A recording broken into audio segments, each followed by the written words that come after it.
Eu queria fazer uma pergunta para vocês. Vocês receberam o material de apoio? Pastor Alexandre compartilhou com vocês? Me dê um retorno aí, por favor, alguém. Receberam, né? Sim, pastor. Eu estou vendo aqui no chat, obrigado, receberam.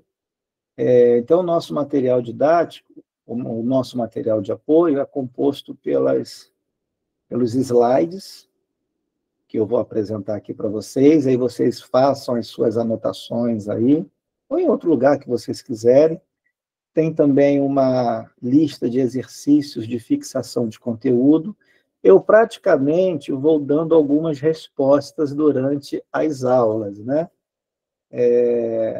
Então, assim, a lista com exercício de fixação, eu mudo uma coisinha ou outra para não ficar tudo de graça também, né?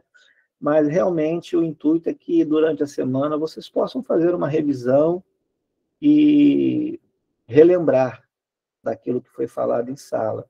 Agora, há um estudo dirigido, e aí eu não dou essa resposta aqui no decorrer da aula. O estudo dirigido é uma questãozinha assim para fazer vocês pesquisarem um pouquinho, tá bom? Mas eu garanto a todos vocês que estou disponível para tirar dúvida, se vocês não conseguirem fazer nenhuma questão, eu estou aqui para poder ajudar vocês, tá bom? E com relação ao nosso estudo dirigido, eu tenho, inclusive, já uma proposta de resposta e depois eu compartilho com vocês. Eu ainda não dei para o pastor Alexandre, mas já está comigo, já está pronta.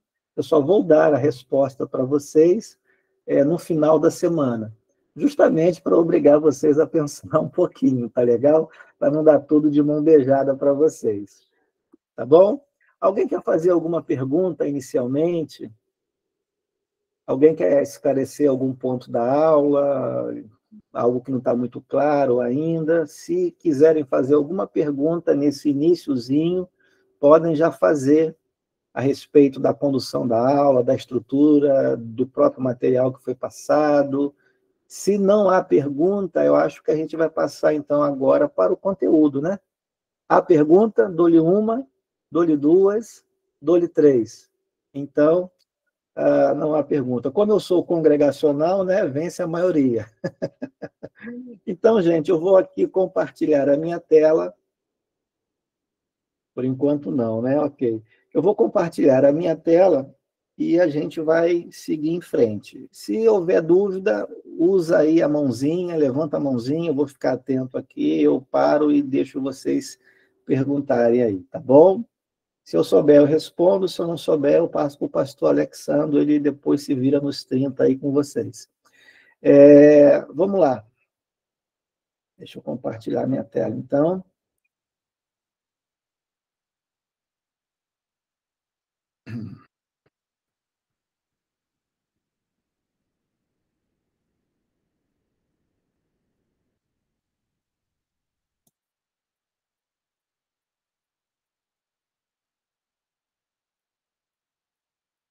Pronto.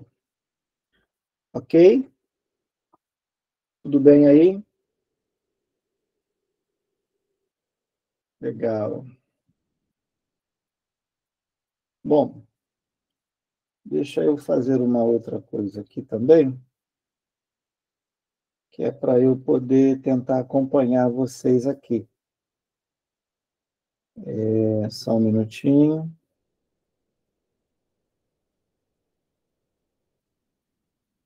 Deixa eu ver se eu consigo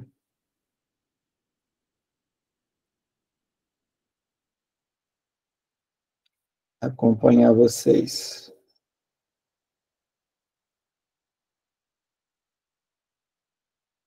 Pronto.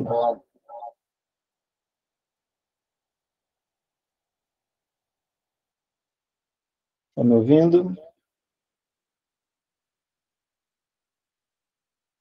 Ok.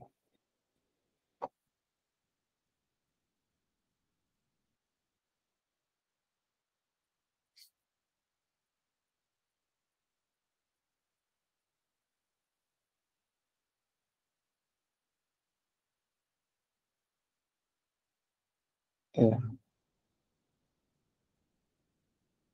tentando tirar o som aqui.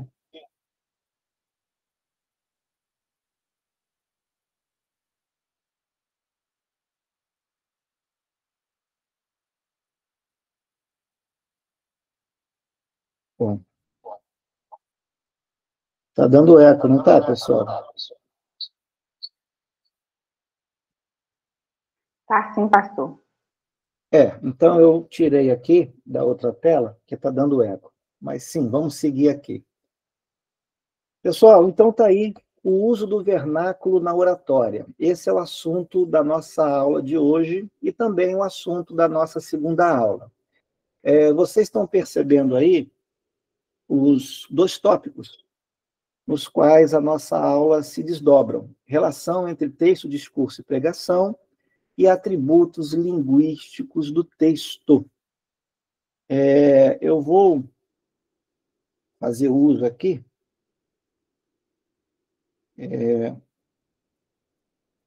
uma canetinha. Pronto. Então, gente, olha só. Essa palavra, para algumas pessoas, pode ser até inquietante, né? O uso do vernáculo. Gente, o que é vernáculo? Vernáculo, na verdade, é a língua falada pelo povo de um país ou de uma região. Isso fica mais claro quando a gente tem um exemplo, uma frase comum. Veja, o ensino elementar, que era dado até então em latim, passou a ser dado em vernáculo. Repare, o ensino era dado em latim. Pelo contexto, você consegue perceber que o latim não era a língua do povo estudante. E, de repentemente, esse estudo passou a ser ministrado na própria língua nativa, na própria língua do povo. Então, nós dizemos que essa língua do povo é o vernáculo. No nosso caso aqui, qual é o nosso vernáculo? Língua portuguesa. Um outro conceito que eu já queria esclarecer para você é de oratória. Oratória é o quê? Arte de falar em público de forma clara, repare, forma clara, correta e envolvente. Nós temos que ter cuidado com os atributos da linguagem. Daqui a pouco eu vou explorar mais esse ponto com vocês.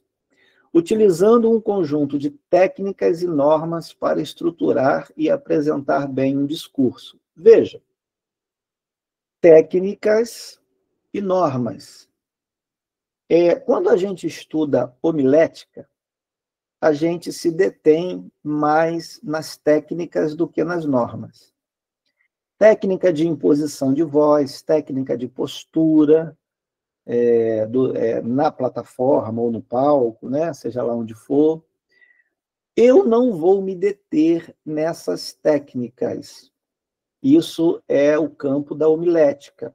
Eu quero aqui com vocês focar nas normas de estruturação do discurso. Muito embora, às vezes, eu esbarre na homilética. Tá legal? Então, com respeito às normas de estruturação e apresentação do discurso, a gente vai ver, então, alguns elementos linguísticos que vão enriquecer, que vão melhorar, que vão contribuir, primeiro, para a abordagem do próprio texto, segundo, para o entendimento dele, terceiro, para a exposição, a explanação, o ensinamento dele. Tá ok? E aqui eu quero deixar, então, já uma outra distinção para vocês, que é a diferença entre oratória e retórica. Eu acho que vocês já ouviram essas palavras. O conceito de oratória está estampado aí na tela de vocês. Eu quero resumir isso da seguinte maneira: a oratória está preocupada em como fazer. Olha aí, ó. Como fazer. É a preocupação da oratória. E a retórica? A retórica é a arte de persuadir, a arte de argumentar, focando sempre no conteúdo do discurso e na conexão lógica das ideias. Propósito, o intuito é convencer, persuadir o público. Então, diferentemente da oratória, a retórica, olha aí, ó, vamos colocar aqui, ó, retórica. Tome nota aí, por favor. Isso é uma informação que não está no material, é para você anotar. A retórica, então, pode ser sintetizada assim, ó. O que fazer?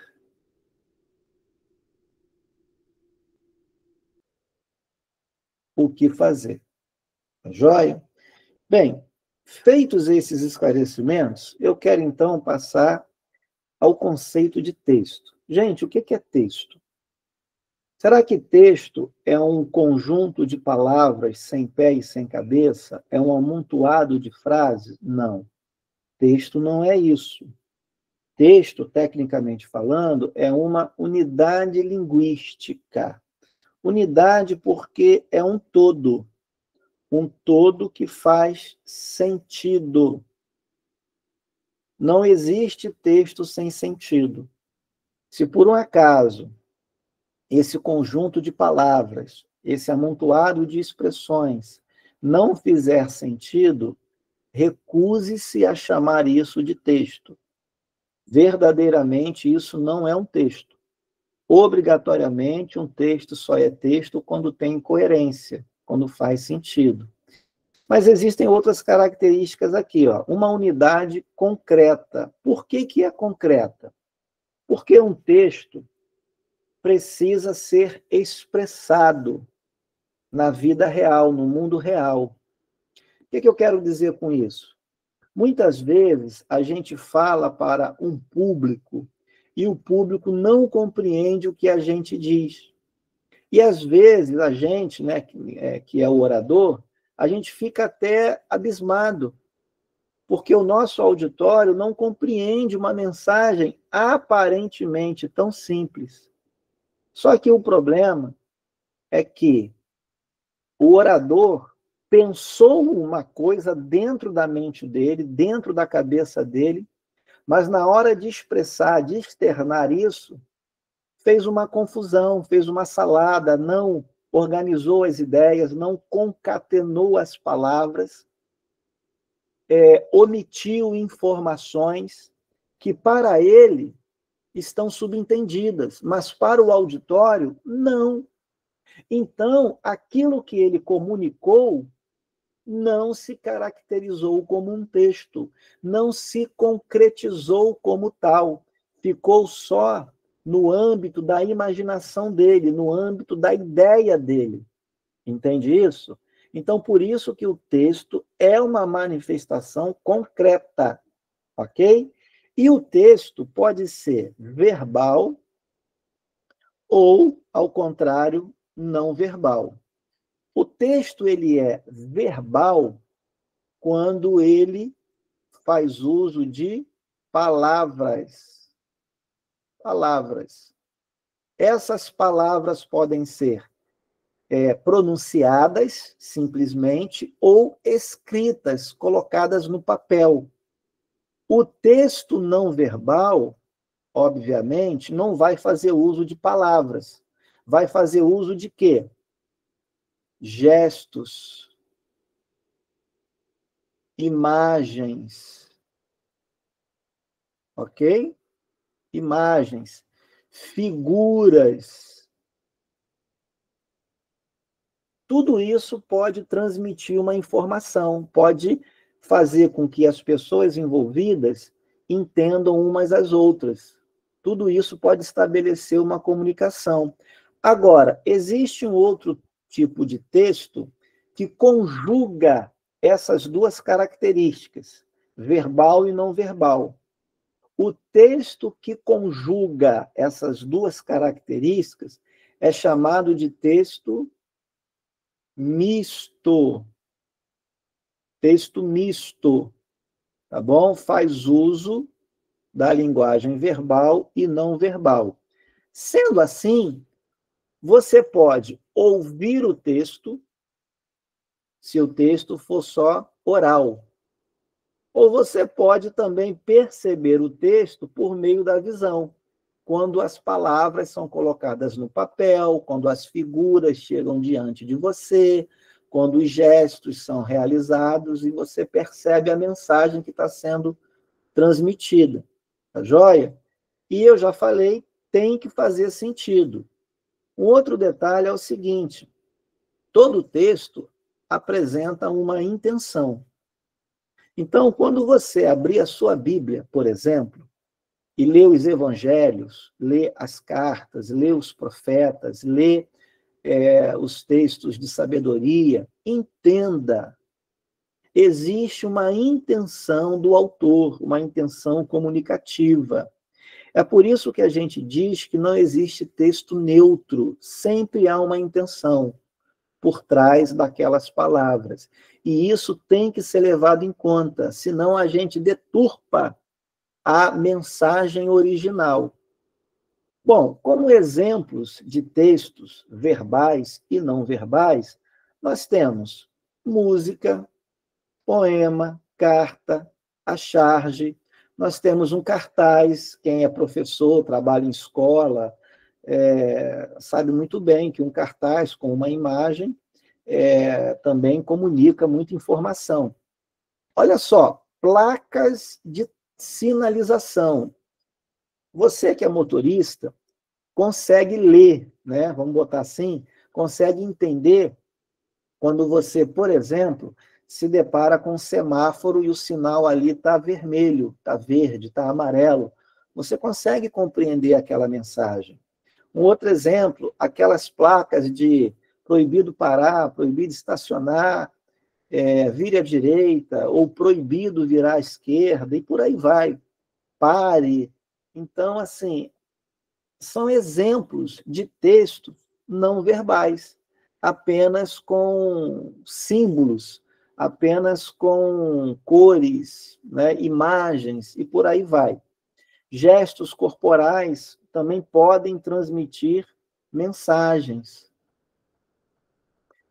Agora, o exemplo ou melhor, o conceito de discurso. O que é o discurso? Discurso, gente, é atividade comunicativa.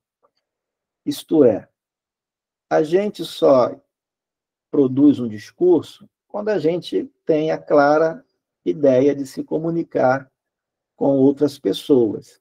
Essas pessoas são chamadas de interlocutores, tá? O discurso, ele é afetado pelo tempo de produção, quando foi produzido, é afetado também pelo lugar onde é produzido. Então, essas características estão envolvidas no discurso. Nós não podemos desprezar isso. Mais uma vez, me reportando ao texto bíblico, toda vez que você for ler uma carta de Paulo, uma carta do apóstolo João, de Judas, Tiago, você precisa entender isso. Aquele texto foi produzido quando? Foi produzido em que lugar? Para quem o autor estava escrevendo? Para uma igreja? Para uma pessoa especificamente? Então, tudo isso é o que nós chamamos de contexto.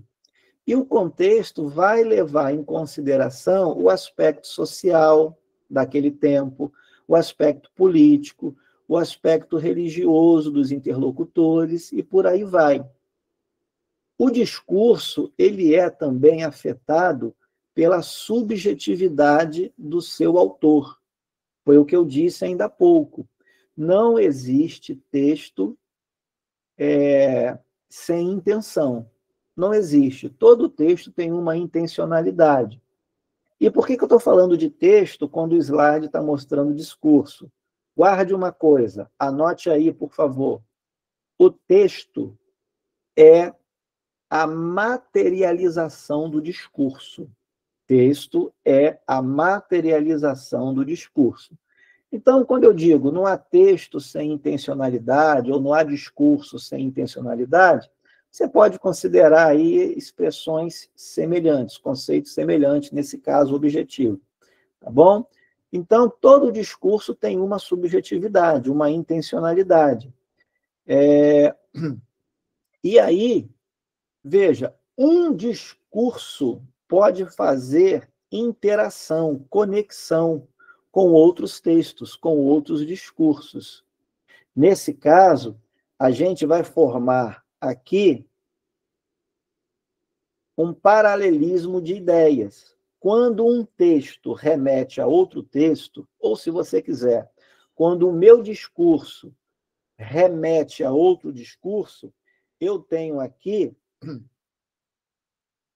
o que nós chamamos de intertextualidade.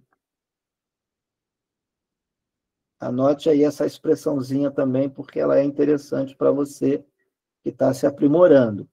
Então, o que é a intertextualidade? É a conexão que um texto tem com o outro. Por exemplo, o apóstolo Paulo, em Atos dos Apóstolos, quando vai discursar aos gregos, ele estabelece uma conexão com os profetas, ou melhor, desculpa, com os profetas não, com os poetas gregos. Então, isso é uma intertextualidade. Paulo está, no seu discurso, se reportando a outros discursos. Isso está em Atos dos Apóstolos. Tá bom? Quando o apóstolo Paulo, nas suas cartas, se refere a passagens do Antigo Testamento, Paulo está estabelecendo ali uma conexão, uma intertextualidade. E quando as ideias elas se aproximam, quando as ideias elas se complementam, quando as ideias elas vão no mesmo sentido, a gente forma o que a gente chama de ideologia. Ideologia. Então, a ideologia é formada assim. Várias ideias sendo repercutidas em diferentes discursos que têm a mesma intencionalidade. Então, por exemplo, quando você pega aí as redes sociais e que você vê toda hora alguma emissora, algum agente aparecendo aí, falando a mesma coisa, batendo naquela tecla, isso vai formando o que na cabeça das pessoas? Uma ideologia. Tá, ok? As ideias se relacionam, uma vai dando suporte à outra, uma vai dialogando com outra. Então, só para pontuar, não há discurso neutro. E agora, deixa eu beber um pouquinho de água aqui. Agora eu trago para você um gênero textual. Gênero textual conhecido como charge. O que é charge? Repare que a charge conjuga a linguagem verbal com a linguagem não verbal. Então, eu posso dizer aqui, que a charge é um texto misto. Olha só, é um texto misto. Observe a expressão da criança, do filho. Observe a expressão da senhora, da mãe. O filho parece empolgado, parece, né, que está até alegre com a descoberta, com o achado. É um projétil, é uma bala de revólver, popularmente falando. A mãe, com aquele olhar, aquela cara ali, está desesperada, está passando uma mensagem de alguém que está ali angustiado. Então, veja que a imagem, o gesto, fala, tá bom? E, obviamente, você tem aqui as palavras. Você tem aqui as palavras, dos personagens. Então, é um típico texto misto, linguagem verbal e não verbal. Isso é o que nós podemos falar do ponto de vista textual.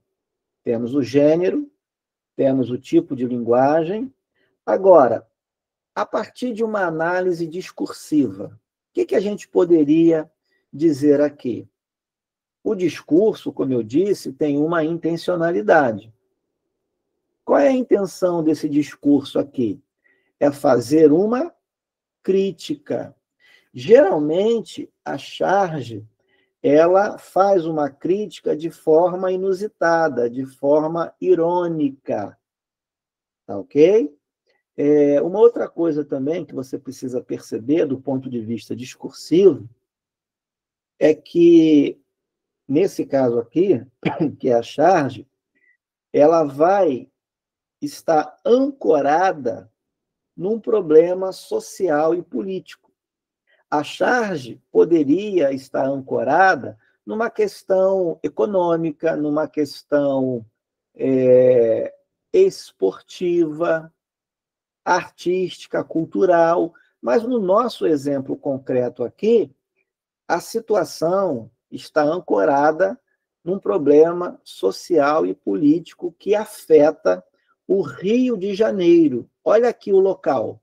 Percebeu o local? Como é que eu sei? Eu tenho a informação aqui, ó, na própria charge. Eu tenho a informação na própria charge. E qual é o foco aqui?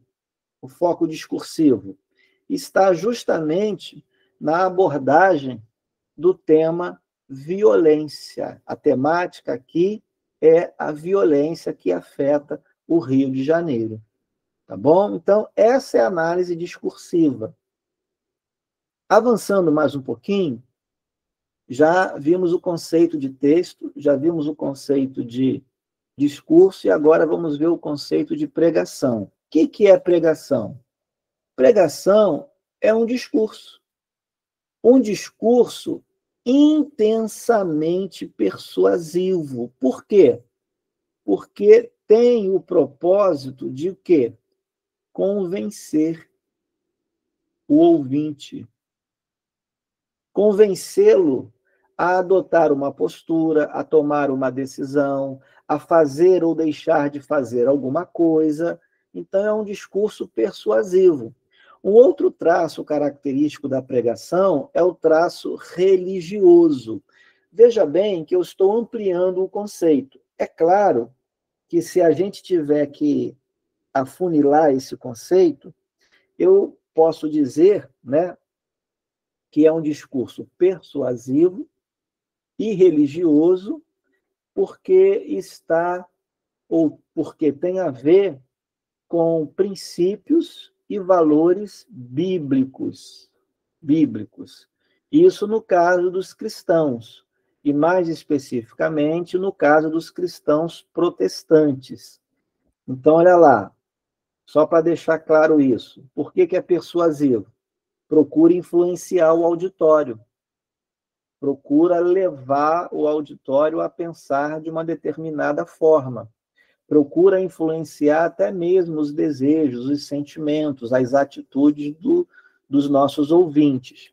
E religioso, porque está ancorado, está baseado em elementos de fé, de uma forma também geral, independentemente da fé que o pregador professa. Então, por exemplo, falando de uma maneira ampla e geral, ou seja, analisando o aspecto técnico agora.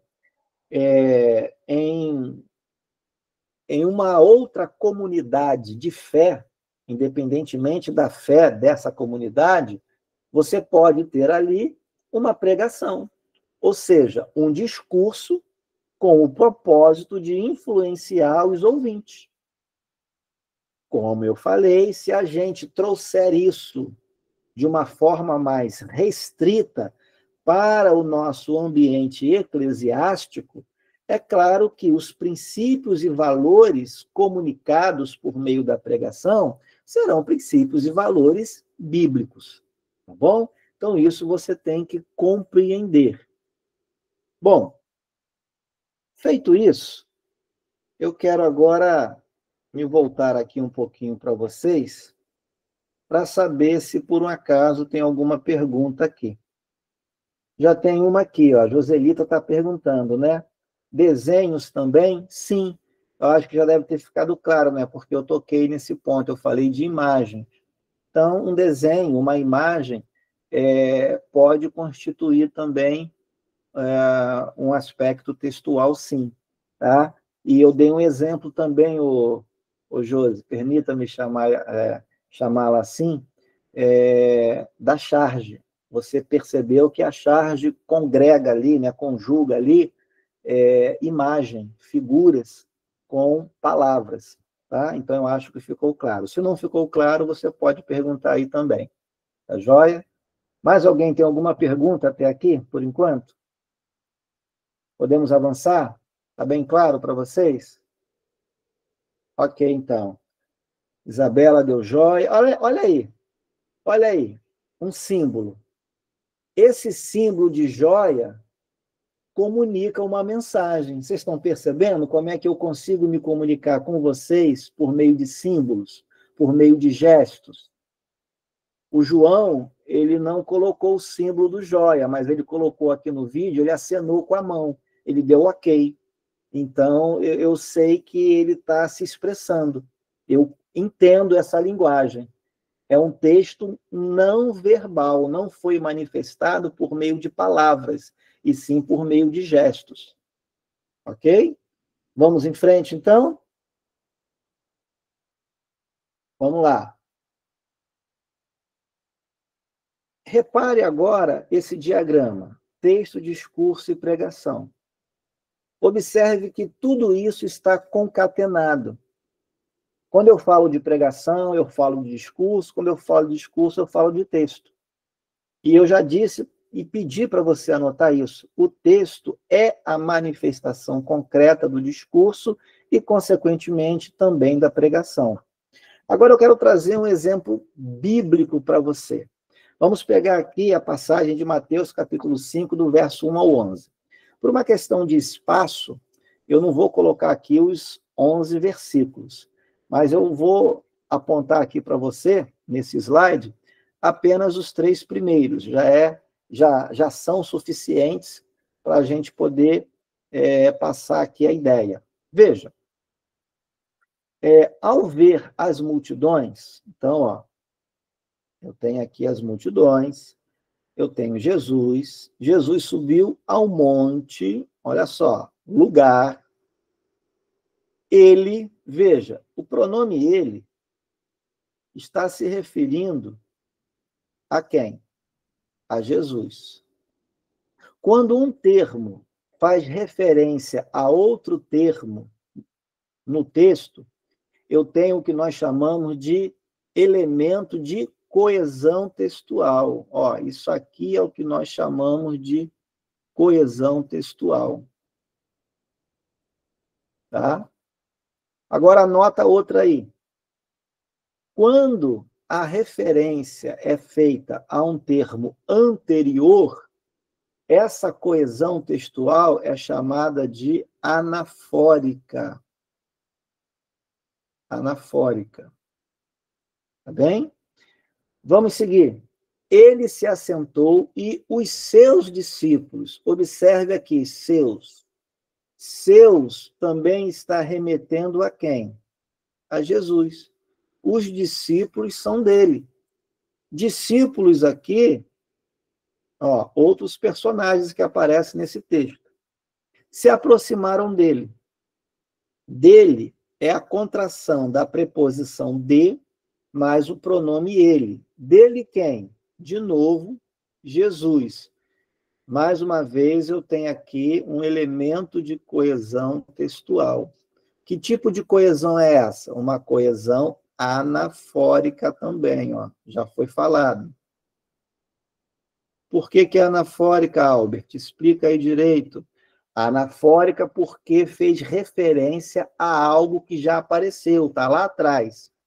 Então, ele, outro elemento de coesão textual, ele passou a ensiná-los. Agora, olha aqui, ó, outro elemento de coesão textual, porém, não mais fazendo referência a Jesus, e sim aos discípulos dele.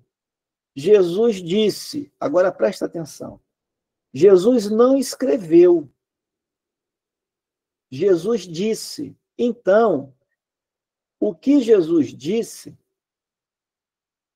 pode ser caracterizado como um texto, o quê? Um texto verbal, porque ele não desenhou, ele falou, mas ele não escreveu. Então, o texto é verbal, só que ele é verbal não escrito, ele é verbal o quê? Oral. Jesus fez uso das palavras e disse, ele não fez uso das palavras e escreveu. Mateus escreveu o texto, mas Jesus não escreveu, Jesus falou. Percebe? Agora, repare uma coisa. O que Jesus disse pode ser caracterizado também como uma pregação? Sim ou não? Pode. Claro que pode. Por que que pode? Porque Jesus tem uma intenção de persuadir os seus discípulos. Jesus tem o intuito de levar os seus discípulos a se comportarem de uma determinada maneira. Que maneira é essa? De acordo com os princípios e valores do reino de Deus. Entende? Então, é um discurso persuasivo e religioso, porque está baseado em elementos de fé, em princípios e valores, no nosso caso aqui, cristãos, né, bíblicos, e por aí vai. Então, eu tenho aqui, ó, um texto, eu tenho um discurso e eu tenho uma pregação. E observe, esse discurso foi feito ou foi pronunciado onde? No monte. Se você pegar o contexto da passagem, foi na região da Galileia. Foi o local onde esse discurso de Jesus foi produzido. Tá legal? Bom, eu quero então agora entrar na segunda parte da aula e falar sobre os atributos linguísticos do texto. Mais uma vez eu pergunto a vocês, não, né? Gente, antes de entrar nos atributos linguísticos do texto, eu quero apresentar a importância disso na vida prática. Vocês são professores de escola dominical, vocês são pregadores, são dirigentes de algum grupo, algum departamento na igreja de vocês? Vocês estão vislumbrando alguma coisa a mais? Pois eu quero mostrar na prática a importância dos atributos linguísticos do texto. Vocês sabem que eu pertenço a uma denominação chamada congregacional. E recentemente foi aplicada uma prova para o quadro de ministros do Evangelho da nossa denominação. Essa prova contou com 21 participantes. E a primeira etapa desse processo é a redação, ou seja, a produção de texto. Se a pessoa tirar menos de 7 na nossa denominação, ela não pode prosseguir. Ela para ali mesmo, para na primeira etapa. Então, a nota de corte é 7. Eu vou demonstrar para vocês quais são as implicações da gente saber empregar bem os elementos linguísticos na produção dos nossos textos. Lembrando que pregador escreve mensagem, faz esboço. Quem é pastor geralmente escreve uma pastoral no boletim. Eu, por exemplo, escrevo pastoral toda semana. Eu escrevo para um jornal da nossa denominação, Jornal da União de Homens. Eu lido com revistas de escola dominical da nossa denominação, então eu sei o quanto isso é importante. E eu queria demonstrar isso para vocês. Eu vou compartilhar agora uma outra tela com vocês, tá bom? Prestem atenção.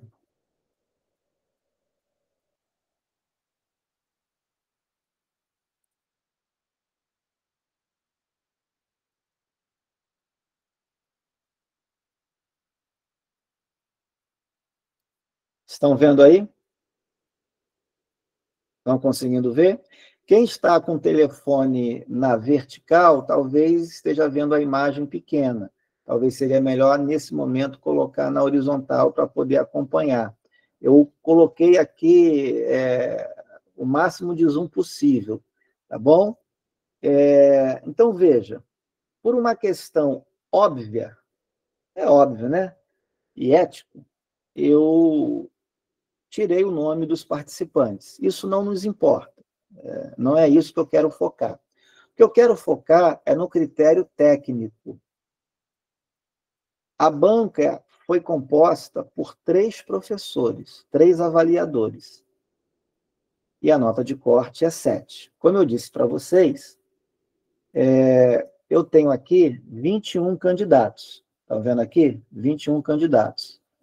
Dos 21 candidatos, 10 foram aprovados e 11 foram reprovados, ou seja, mais da metade.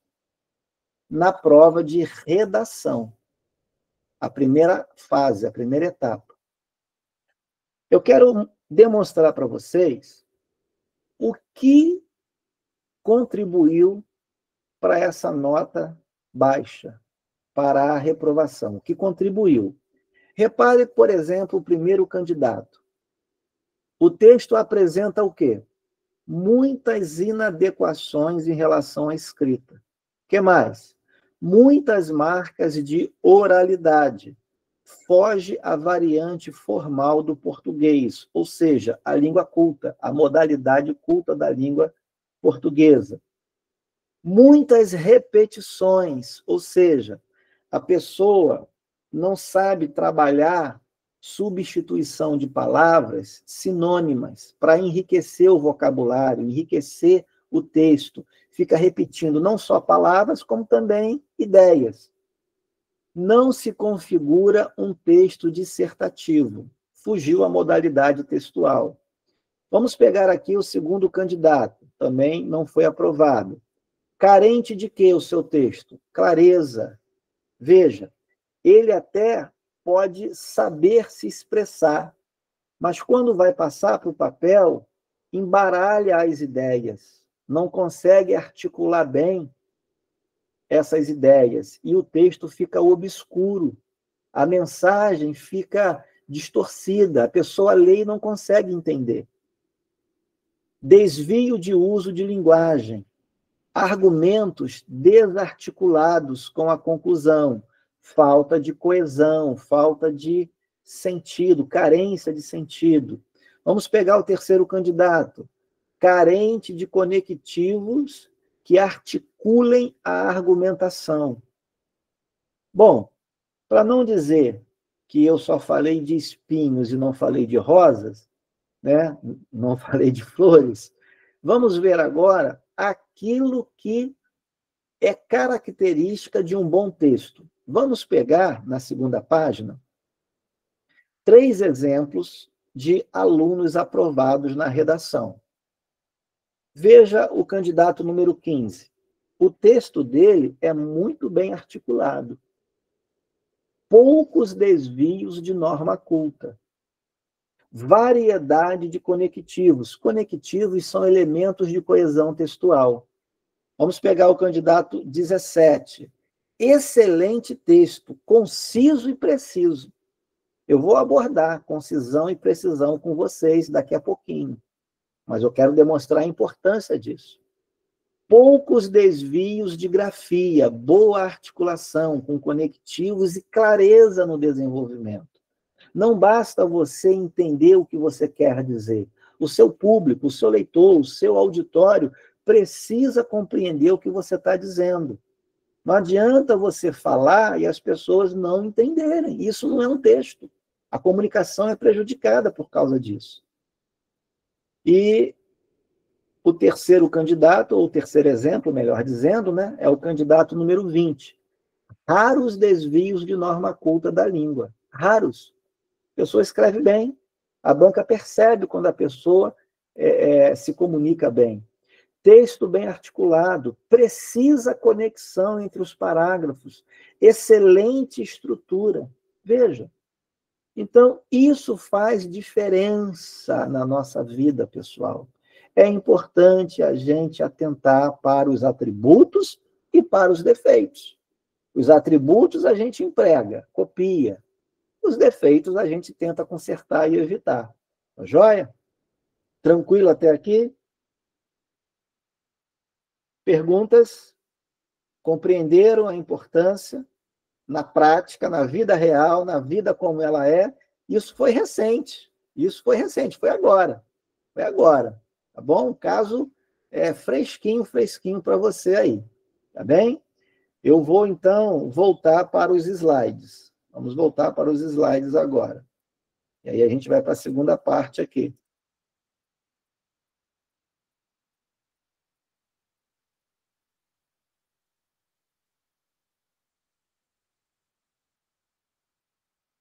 Pronto, já estão vendo os meus slides? Meus slides, né? Atributos linguísticos do texto. Voltamos aqui. Tranquilo? Solange deu ok. Solange está atenta aí, o Wilson também. Obrigado pelo retorno, pessoal. Isso é importante, porque como eu não tenho uma segunda tela, eu não consigo ficar ao mesmo tempo acompanhando o que está acontecendo aí com vocês. Então, vamos lá. Atributos linguísticos do texto. Veja. Primeira coisa aqui é esse par, concisão e objetividade. Esses dois atributos caminham juntos, de mãos dadas. Você está percebendo essa figura? É um profissional, provavelmente da área da marcenaria, carpintaria, e você percebe que ele está cortando um pedaço de madeira, provavelmente porque a madeira é muito grande, é muito longa, não encaixa bem no restante do móvel que possivelmente ele esteja fazendo ali. Então, ele tem que cortar, diminuir o tamanho. Bom, isso deve falar alguma coisa para você em relação aos atributos linguísticos do texto. Concisão, gente, e objetividade é transmitir mais com menos. Olha lá, transmitir mais com menos palavras. Só um detalhe, pessoal, guarde isso. Nunca fale menos, por favor, tá bom? Nunca fale menos palavras. Não existe na língua portuguesa menos. Transmitir mais informações com menos palavras, menos pessoas. Não existe essa palavra na língua portuguesa. Menos palavras, tá joia? Isso é o que nós chamamos de economia linguística. E o que pode contribuir para a concisão do texto, a objetividade dele? Obviamente, conhecimento do assunto ou do tema a ser abordado. Se você vai escrever de improviso, se você vai pregar de improviso, vai dar uma aula de improviso, geralmente você vai ficar patinando, geralmente você vai ficar ali andando em círculo. E o aluno, o ouvinte, o auditório, percebe quando o orador, o professor, o pregador, não tem conhecimento do tema, está ali só, desculpe falar assim, né, de maneira bem popular, enchendo linguiça. A gente percebe, tá joia? Então, você precisa se preparar com antecedência. Distinção entre ideias fundamentais e ideias secundárias. Gente, todo texto tem uma ideia fundamental. Todo texto tem uma tese, tem um propósito maior, um foco, uma ideia central. E, depois dela, existem ideias secundárias. Eu passei um exercício para vocês no estudo dirigido com foco nessa característica do texto. Nós precisamos aprender a separar a ideia fundamental de ideia secundária. Sabe por quê? Porque, geralmente, quando a gente fala ao auditório, a gente fala com um tempo pré-determinado. Seja para dar aula, seja para dar uma palestra, seja para dar uma saudação. Então, a gente tem que se antenar, a gente tem que estar atento para aquilo que é fundamental ser abordado durante a nossa homilia, durante a nossa prédica, no nosso texto. Às vezes, você vai fazer uma redação e, em muitos casos, a redação é só de 30 linhas. Então, não adianta você ficar colocando informação, que as 30 linhas vão acabar e você não vai concluir o seu texto. Vai faltar espaço para você. Quando você aborda um texto bíblico para ensinar o seu aluno numa escola dominical ou para fazer uma pregação, você também tem que separar. O que vale a pena ali eu focar? O que vale a pena eu ficar ali batendo com os meus alunos, batendo com o meu auditório? E o que é secundário? O que não importa para aquele momento, para aquela ocasião, para aquele propósito? Eu ficar debruçado sobre aquilo ali. Temos que fazer essa distinção, gente. O estudo dirigido que eu dei a vocês tem esse intuito, treinar a separação de ideia fundamental do texto e outras coisas que são secundárias no texto. Não vale a pena a gente perder tempo com ele. E o que mais? Tempo para revisão. Quando você revisa o seu texto, você revisa a sua aula, você elimina gordura, você faz uma lipoaspiração. Agora, é importante você entender que economia linguística não é sinônimo de economia de pensamento. Você não pode cortar ideias fundamentais no afã de querer ser rápido, de querer acabar a aula, acabar a pregação. A ideia fundamental tem que ser abordada, explorada. Agora, o que é secundário pode ser eliminado. Então, nesse sentido, não corte do seu texto palavras, expressões, frases substanciais, no intuito de reduzi-lo. Tá? Agora, o que você pode cortar do texto? O que você pode cortar da pregação? O que você pode cortar da sua aula? Palavras ou ideias repetidas. Não adianta você ficar andando em círculo. Você vai encher linguiça, como eu disse. Adjetivações excessivas. Cuidado, porque muitas caracterizações do personagem, do local, do ambiente, da situação cultural, da situação política, pode ser em excesso. E isso pode desviar a atenção do auditório. Outra coisa, ilustrações são bem-vindas, porém, tenhamos cuidado, porque ilustrações ou exemplos inapropriados atrapalham. O que eu chamo de inapropriado? Gente, nem toda ilustração, nem todo exemplo é familiar aos seus ouvintes. Às vezes você vai dar um exemplo que não faz sentido para eles. Então não perca tempo dando esse exemplo, eles não vão entender. Um texto precisa fazer sentido para o seu interlocutor. Alguns exemplos ou algumas ilustrações são também vexatórias, constrangedoras. Então, evite os excessos, evite aquilo que vai constranger ou não vai fazer sentido para o seu público. Elementos que pouco ou nada acrescentam à ideia central. Também você pode cortar. E agora eu vou dar um exemplo prático disso. Observe esse texto. Olha a extensão dele. Repare que ele preenche todo o slide.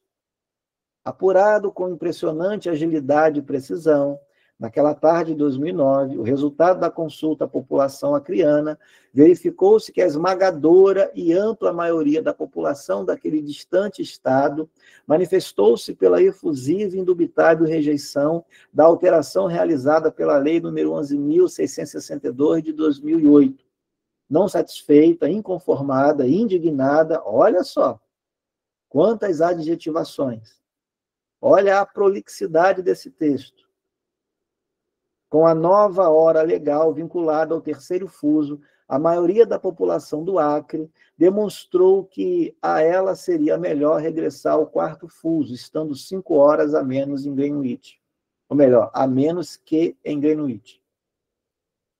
Você achou esse texto fácil de ser compreendido? Eu não achei. Achei ele prolixo, muita informação.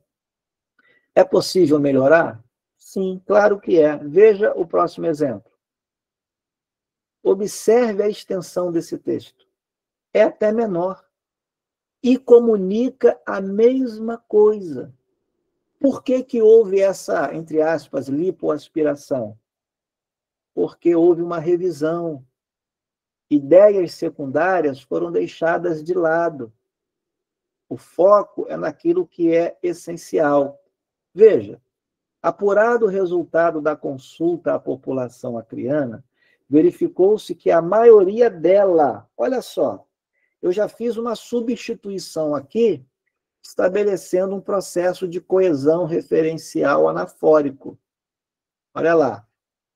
Rejeitou a alteração realizada pela Lei 11.662 de 2008. Não satisfeita com a nova hora legal vinculada ao terceiro fuso, veja que aquelas adjetivações foram excluídas, minimizadas. A maioria da população do Acre expressou o desejo de regressar ao quarto fuso, estando 5 horas a menos que em Greenwich. Muito melhor o texto, mais conciso, mais objetivo. Facilita o entendimento da plateia. É ou não é? Outro atributo linguístico do texto, clareza e precisão. Gente, não adianta você entender, saber o que você quer comunicar. O seu auditório precisa compreender. Você deve se lembrar de algum professor seu na infância que era um crânio, era um mestre, mas dava uma aula ruim. Por que dava uma aula ruim? Porque não sabia passar o conteúdo. Como assim não sabia passar o conteúdo? O cara era professor, o cara era mestre, o cara era um doutor na área. Sim, ele tem muito conhecimento, mas a gente diz, né, não tem didática. Ou seja, trocando isso em miúdos, ele não consegue passar a informação de forma clara, de forma precisa. Ele sabe para ele, mas não sabe expressar para os outros entenderem, compreenderem. Então, olha lá. Clareza e precisão é outro par. Outra dupla dinâmica aqui, ó. Igual Batman e Robin. Andam de mãos dadas. Possibilita a imediata compreensão pelo leitor. E o que vai nos ajudar na clareza e na precisão? Afastamento de ambiguidades, simplicidade no emprego de palavras, uso da norma padrão da língua portuguesa. Você tem que evitar gírias, você tem que evitar jargões. Às vezes, dependendo do ambiente, dependendo do seu auditório, convém você utilizar termos técnicos. Agora, dependendo da ocasião, evite os termos técnicos, porque senão as pessoas não vão entender. Ninguém gosta de ler um texto ou ouvir um orador com um dicionário do lado, tendo que recorrer a ele a cada palavra que o orador, que o escritor fala ou escreve. Isso é muito chato, é muito desagradável. Então, você precisa fazer um esforço para se comunicar de uma forma razoável. Você não precisa baixar o nível, mas você também não pode elevá-lo demais. É preciso haver um bom senso ali. Tá joia? Construção sintática na ordem direta dos termos. O que é a ordem direta dos termos? A língua portuguesa tem uma ordem canônica chamada de sujeito na frente. Depois do sujeito, você coloca o verbo. Depois do verbo, você coloca o complemento. Então, veja, o que é mais fácil de ser compreendido? A frase um povo, melhor, as margens plácidas do rio Ipiranga, ou as margens plácidas do Ipiranga, ouviram o brado retumbante de um povo heróico. O que é mais fácil? Agora compare.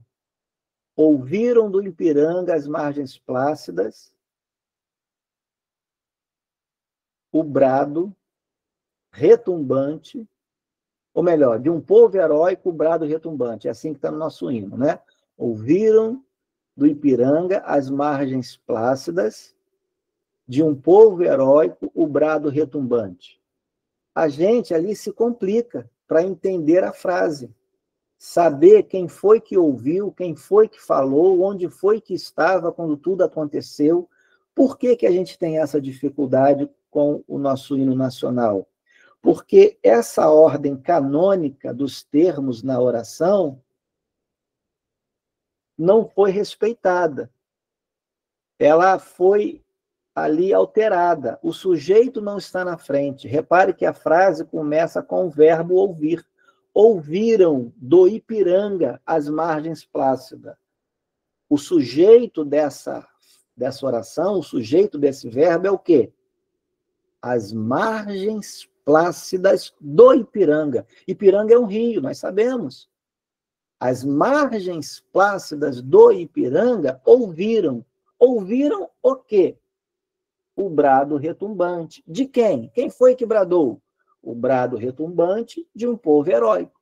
Agora ficou mais fácil, não é verdade? Bem, na nossa sequência aqui, eu quero quebrar um pouquinho, dar um break aqui, para poder passar para vocês um vídeo. É algo inusitado. Perceba se vai haver comunicação. Olha para esse vídeo. Assista esse vídeo. E me diga qual é a sua percepção disso. Tá legal? Vou compartilhar esse vídeo aqui com você.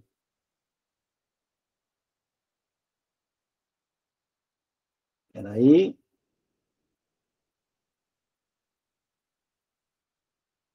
Compartilhar esse vídeo aqui com você. Vamos lá.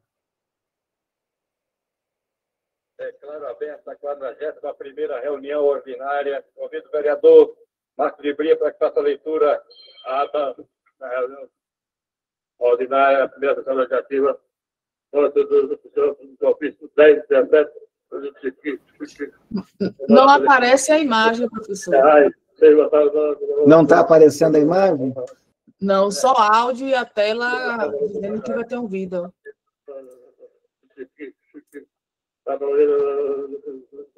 Aprovado. Senhor prefeito.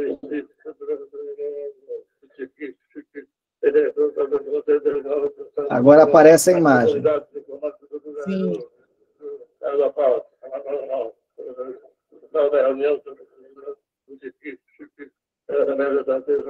Aprovado. Aprovado.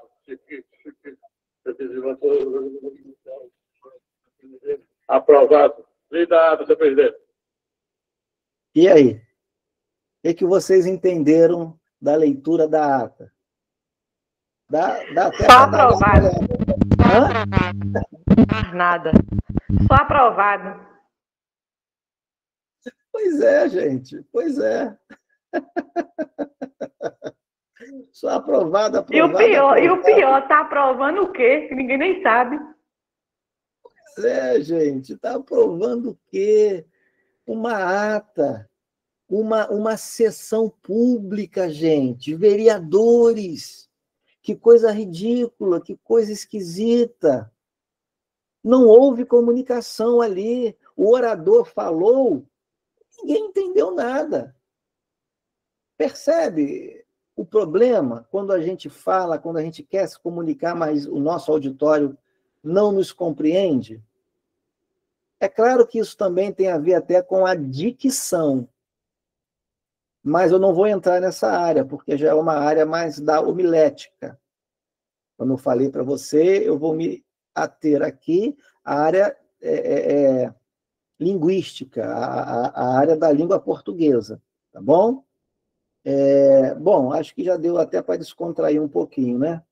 Olha aí, ó, blá, blá, blá, blá, aprovado. É isso aí, Simone, é blá, blá, blá. Era tão ruim o que foi aprovado que ele estava com vergonha de falar. É isso mesmo, gente. Mas vamos voltar, então, aqui agora. Vou compartilhar aqui outra coisa com vocês. Vamos voltar. Vamos voltar para o slide. Um minutinho.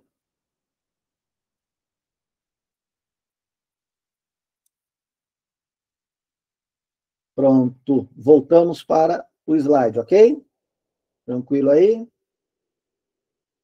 Bem, então, seguindo em frente, mais alguns atributos. Já estamos terminando, pessoal. Olha lá. Outros atributos agora é a coesão e a coerência. Mais um casal 20, gente. Está vendo aqui, ó? Casal 20, sempre de mãos dadas, sempre caminhando juntos. O que é coesão e o que é coerência? Eu costumo dizer que a coesão... Vamos falar da coesão, primeiramente. Eu costumo dizer que a coesão é a conexão entre as palavras, as orações, os períodos e os parágrafos. E a coerência é a relação lógica entre as ideias. Principal, gente, um texto só tem uma ideia principal. Só tem uma tese. As demais ideias veiculadas pelo texto são chamadas de ideias secundárias. Essas ideias podem se transformar em argumentos para fundamentar a tese, fundamentar a ideia principal, a proposta do texto, o propósito dele. Então, quando vocês estiverem abordando um texto bíblico para criar uma pregação, né, elaborar uma mensagem, tenham em mente isso. Qual é o propósito daquele texto? Qual é a ideia principal ali estampada? E o que o autor inclui no texto como ideia secundária para embasar a ideia principal, para dar suporte, sustentação a ela. Então, a coerência tem a ver com a relação lógica. Em outras palavras, tem a ver com a inteligibilidade da mensagem. A mensagem tem que fazer sentido na cabeça do seu ouvinte, na cabeça do seu auditório. Tá ok?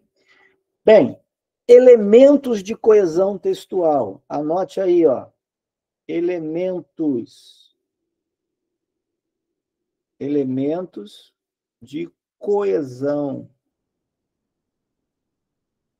textual. Tome nota aí no seu material.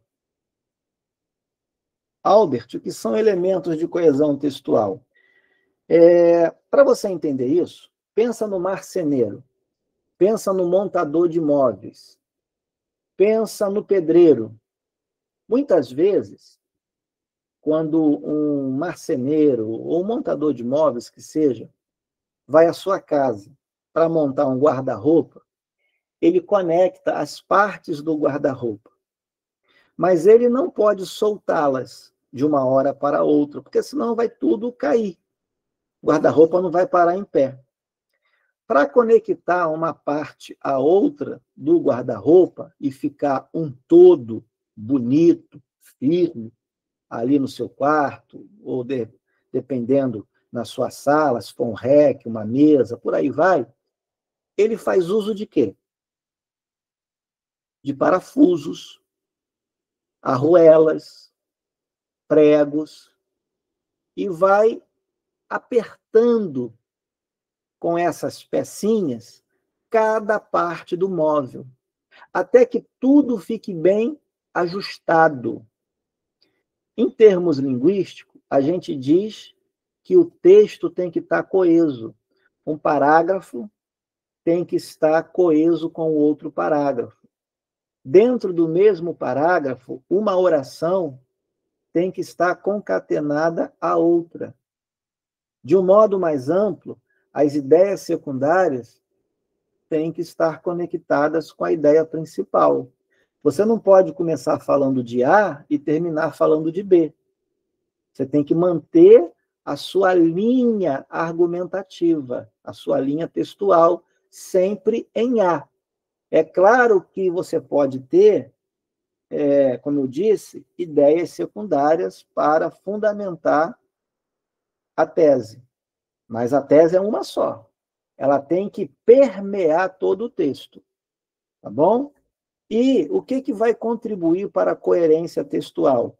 Conhecimento de mundo, você tem que ter um bom repertório, você tem que fazer uso do contexto político, social, econômico, cultural. Você pode fazer inferências. Fazer inferências é ler as entrelinhas, o que está subentendido. Tá joia? Vamos a alguns exemplos? Veja, o deputado adiou a instalação da CPI. Ele aguardou a decisão do plenário. Eu tenho aqui 2 orações. O ponto final marca o final da primeira oração. Observe como elas estão conectadas entre si. O pronome pessoal, ele, está fazendo referência a quem? Ao deputado que adiou a instalação da CPI. Ele aguardou a decisão do plenário. Eu já falei para você que eu tenho aqui um processo de coesão referencial.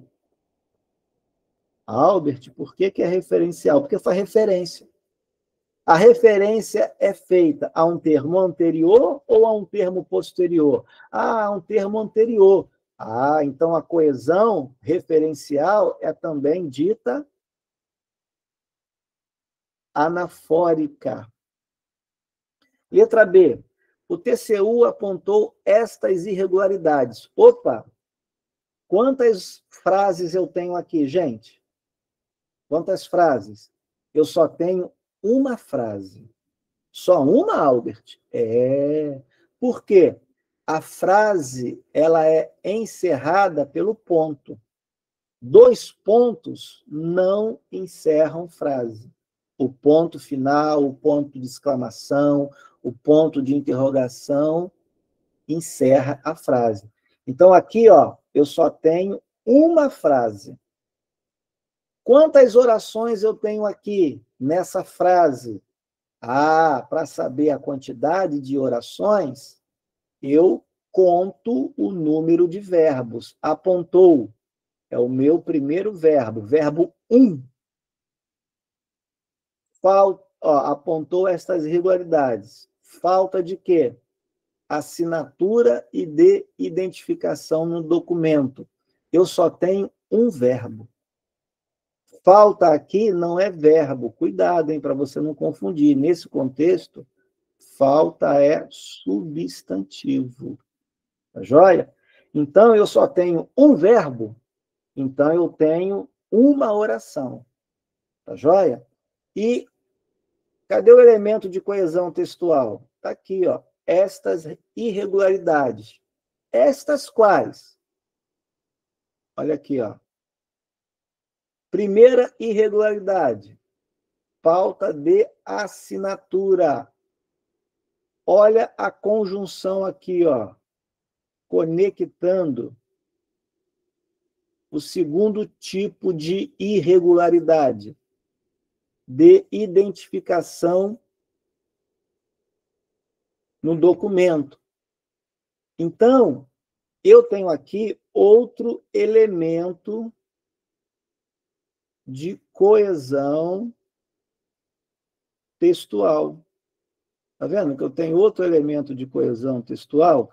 Agora, segura aí.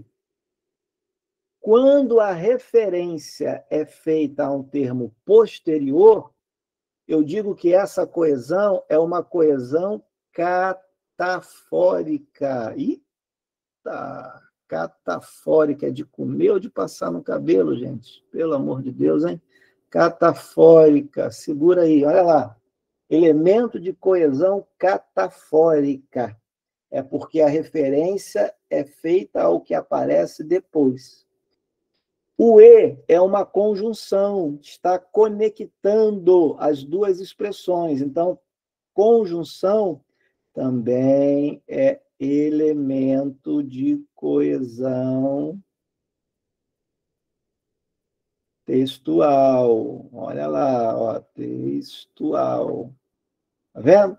Elemento de coesão textual. Agora, segura aí. Quer aprender um pouquinho mais?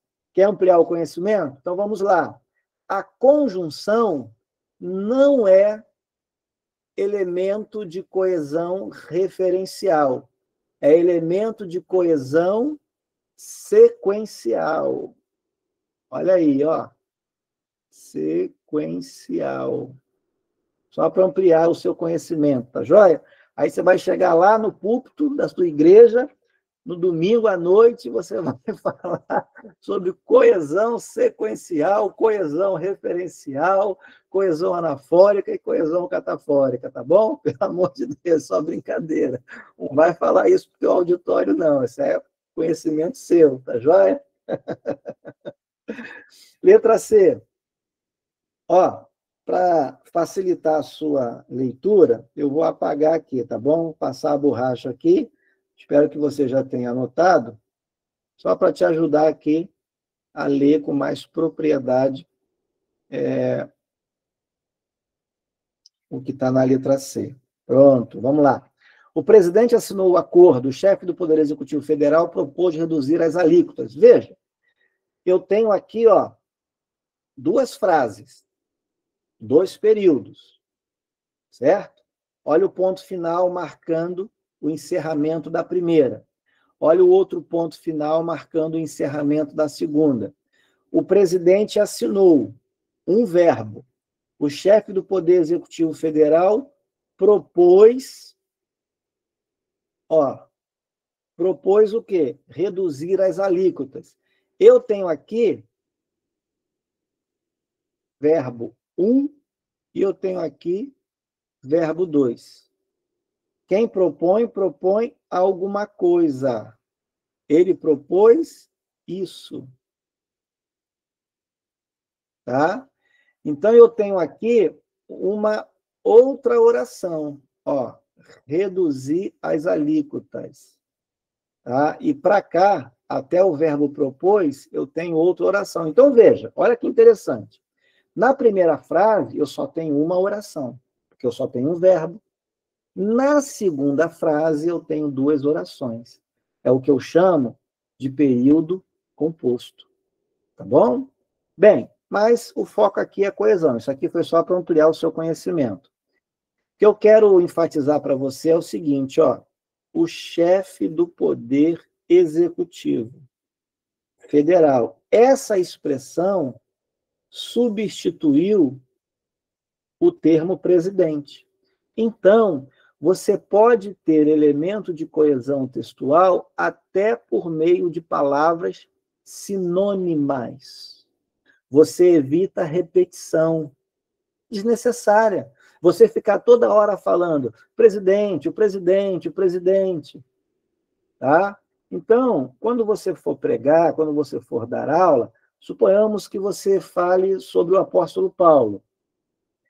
Minha recomendação, em um momento você diz Paulo, no outro momento você diz o apóstolo dos gentios, né? No outro momento você diz o apóstolo Paulo, a expressão completa. Então, essas essas substituições de expressões, isso enriquece o texto, para você não ter que ficar toda hora falando a mesma palavra repetidamente. Letra D, o ofício está pronto, o documento trata da exoneração do servidor. Olha aqui, ofício, no contexto, documento está substituindo o ofício. Tá? Letra E, o decreto regulamenta os casos gerais, a portaria os particulares. Veja que interessante agora. Repare essa vírgula. Se eu perguntar a você o que você está entendendo depois do ponto e vírgula, eu tenho certeza que você vai me dar a resposta correta. Você vai dizer que a portaria regulamenta os decretos particulares. Ou melhor, você vai dizer que a portaria regulamenta os casos particulares. Intuitivamente, você compreende isso. Agora, explica isso para mim. Tecnicamente, o que está acontecendo aqui? Pensa comigo. Você deve ter algum conhecimento sobre o catolicismo. Você sabe que no catolicismo é muito comum a palavra vigário. Quem é o vigário? O vigário é o padre, é o sacerdote. Essa palavra vem do latim. Vicário. O que é o vicário? Por que esse termo vigário, vicário? Por que isso? Se você ainda não se deu conta, talvez você já tenha se dado conta, mas o sacerdote, o vicário, remetendo-nos ao latim, é a figura daquela pessoa que se coloca no lugar de outra, que substitui a outra. Isso faz você lembrar de Cristo? Isso faz você lembrar do sacrifício de Cristo na cruz do Calvário, por mim e por você? O sacrifício de Cristo foi um sacrifício o quê? Substitutivo, sim ou não? É claro que foi. Bem, sacrifício substitutivo é também chamado de vicário. Vicário. Então, dizer que o sacrifício de Cristo é um sacrifício vicário ou substitutivo é a mesma coisa. É a mesma coisa. Bom, o que isso tem a ver com a vírgula? Essa vírgulazinha aqui é chamada de vírgula vicária. Vírgula vicária. O que é isso? É a vírgula substitutiva. Olha a conexão da teologia com a linguística. Por que essa vírgula é vicária? Porque ela está substituindo o verbo. A portaria regulamenta os casos, que está subentendido, particulares. Então, ó, a vírgula está substituindo o verbo, ou a forma verbal, se você preferir, regulamenta. Olha aí, uma vírgula vicária, uma vírgula substitutiva. Tudo bem até aqui? Bom, agora eu vou demonstrar para você o que não é um texto. E eu faço uso de uma tabela que um professor, o saudoso professor Adriano da Gama Cury, apresentou na sua obra. Na verdade, a tabela não é originalmente dele. Ele trouxe essa tabela de uma outra obra também. Veja que aqui eu tenho um exemplo de intertextualidade. Adriano da Gama Cury importou para o seu texto uma tabela que originalmente foi publicada em outro texto. Então, eu tenho um texto dialogando com outro texto, eu tenho intertextualidade. Bom, qual é o caso aqui? O caso é o seguinte, você está com essa tabela aí, não está?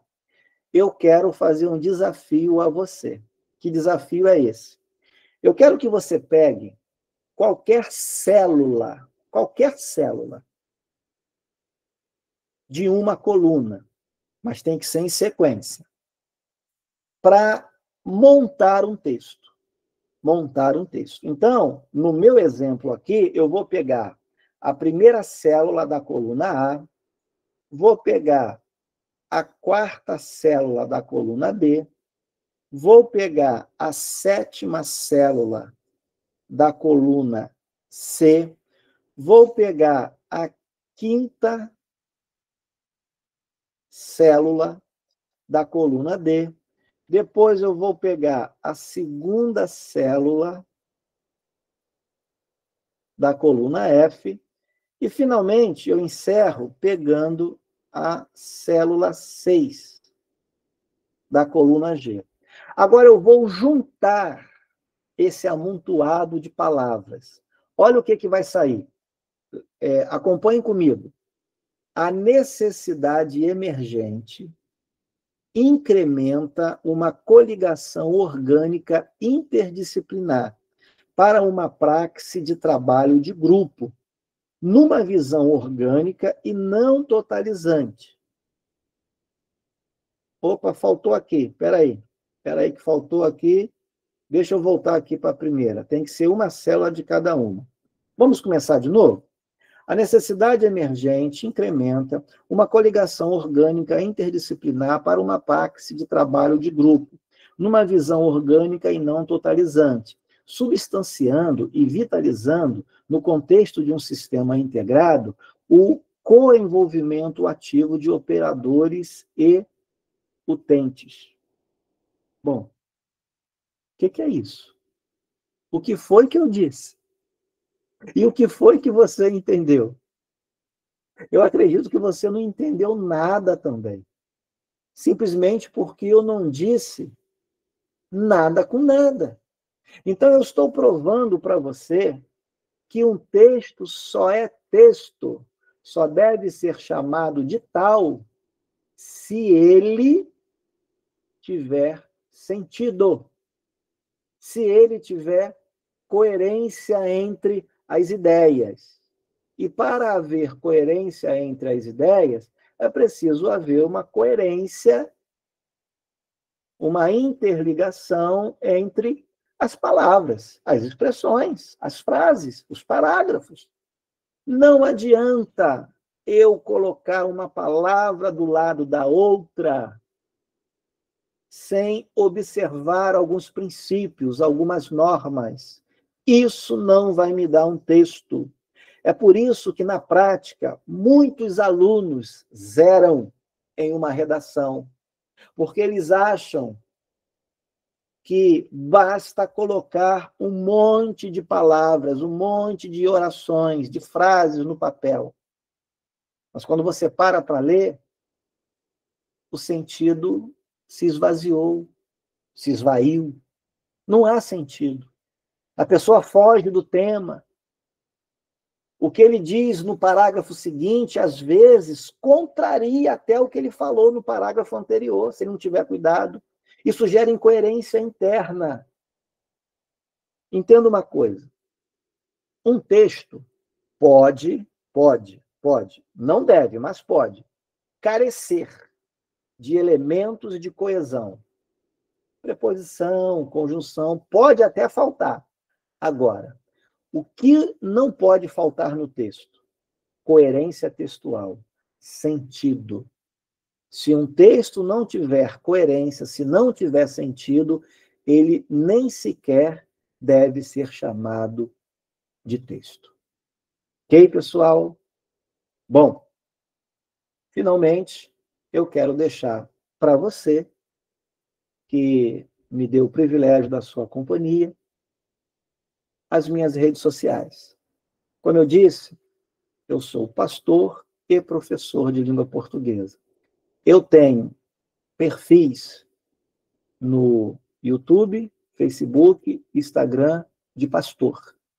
Só você colocar Albert Gleizes ou pastor Albert Gleizes. Mas eu também tenho perfis nas redes sociais como professor. E eles estão aí para você.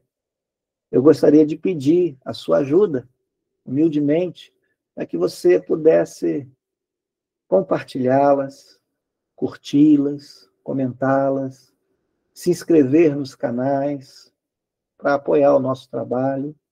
E se você quiser se aprofundar também nessa área da língua portuguesa, eu tenho outros materiais disponíveis nas minhas redes sociais.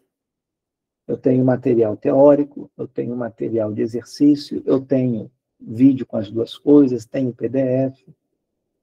Há dicas, há aulas gratuitas para vocês. Há aulas também, né, que são pagas, há material pago também.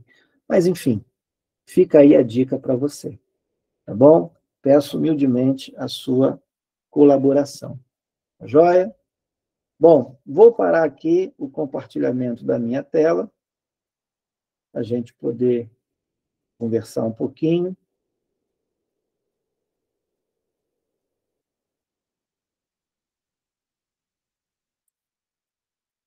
Pronto, parei a apresentação da tela.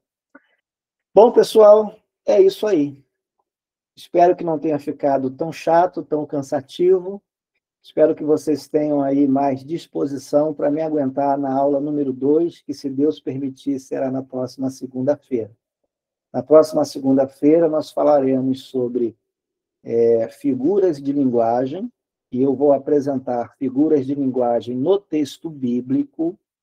Algumas já devem ser bem conhecidas de vocês, mas eu quero pontuar algumas outras que, se a gente não tiver cuidado, a gente acredita que o autor está falando de coisas distintas, quando, na verdade, ele está falando a mesma coisa. E se o professor ou o pregador for descuidado, ele vai querer achar pelo em ovo. Ele vai querer achar chifre na cabeça de cavalo para explicar uma coisa diferentemente da outra, quando, na verdade, é tudo a mesma coisa. Então, a gente tem que ter esse cuidado, reconhecer a figura de linguagem no texto sagrado. E vou falar também de vícios da comunicação. Vou dar umas pinceladas no emprego de um ou outro verbo, de uma ou outra expressão. Vou esclarecer a pronúncia de uma ou outra palavra que eu escuto muito por aí, inclusive nos nossos púlpitos, tá bom? Então, eu espero que vocês tenham paciência para me aguentar na próxima segunda-feira. Pastor Alexandro, a palavra está com o irmão. Ô, meu pastor, voltei agorinha, terminei lá minha missão com o pessoal. Bom, por aqui você não perdeu nada. Com certeza eu perdi. Mas assim, né, a aula está gravada, né, gente? A aula está gravada e eu não vou perder esse privilégio, porque, de fato, a língua portuguesa é desafiadora, mas a gente tem de buscar, de fato, o tempo todo aprimorar para que a nossa comunicação não seja prejudicada simplesmente por causa do uso indevido do vernáculo. Muito bom. Tá bom, queridos? Então é isso, a gente fica com esse compromisso aí para a próxima aula, tá? Eu vou estar mais livre, na semana que vem eu não tenho compromisso, esse compromisso de hoje realmente é porque eu tinha entendido que o horário da professora era mais cedo, só que no final o horário dela era de 8 às 9, então não ia dar muito certo. Mas graças a Deus que o pastor atendeu aí e certamente foi bênção. Amém, queridos? Foi bom, não foi? Pelas carinhas aí. Deixa eu falar mais uma coisinha. Na sexta-feira, eu vou compartilhar, por meio do pastor Alexandro, a minha proposta. Não é a única. Veja, não é a proposta. É uma proposta de resposta e, obviamente, de abordagem do texto bíblico que eu mencionei no estudo dirigido. O estudo dirigido tem como foco o exercício de trabalhar ideias secundárias e ideia principal do texto. Então, eu peço que vocês se esforcem, tentem dar a resposta de vocês, e eu vou compartilhar a minha resposta, a minha proposta. E se vocês tiverem dúvidas sobre os exercícios de fixação, podem fazer contato comigo. Vocês têm meu e-mail, têm meu telefone. eu não me importo de esclarecer uma dúvida, tá bom? Fiquem à vontade, estou aqui para colaborar também. Amém. Amém. Vamos orar? Irmã Ellen, você pode orar, irmã? Agradecendo por essa aula. Amém, posso sim. Graça e paz, irmãos. Vamos agradecer a Deus, né, por este momento.